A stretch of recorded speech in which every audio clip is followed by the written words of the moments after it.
Eclesiastes 4. Opressão, trabalho duro, sem amistade. E ora minha bolbe wak, ture acto nan di opressão com a guarda si bau di solo. E ata, minha mira e lágrima nan di sna oprimi. E kunang, não tava dati ni gente para consolar nan. E pa banda di na opressor nan, tava dati poder. Mas não tava dati ni gente para consolar nan. Pensei minha felicidade é morto nan que tá morto caba. Mas que vivo não, que está na vida ainda. Mas que nunca existi, que nunca a mira é obra de maldade, que a guarda se balde solo, está mais feliz que não tur dos. E minha mira, que tur trabalho e tur logro, é resultado de competência entre gente e seu prójimo. E sabe também da vanidade e corrimento traz de viento. E boba ta cruza sua mão e ta come sua mes carne. Man de sossego, também com dois moquetas de trabalho e corrimento traz de viento. E ora minha bolbe mira vanidade balde solo.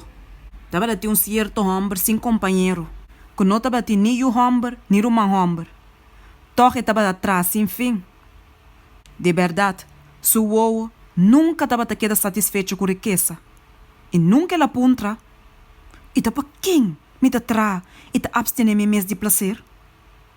E sabe também da vanidade. E tem tarefa penoso. Todos também eu com Passou manante bom pago para não trabalho. Passou se dia não cai, e sum lo lanta seu companheiro. Mas aí de sum que cai, ora tem nenhum gente para lante. Ademais, se dois gente dormem junto, não te queda caliente. Mas com gente por queda caliente só. E mais com ele por vencer que tá só, dois sim por existir. Cordão lorado triple não tá quebra ali. Popularidade tá passageiro. Muito homem pobre, mas sabe, também eu com rei biel e bobo, que não sabe mais como receber instrução. Passou ela sale fora de prisão para virar rei, mas que ela não se pobre dentro do reino. Minha miratura é bibo não, que o timbal de solo baixa vai trás de dois muito homem, que a vira sucessor de um promê.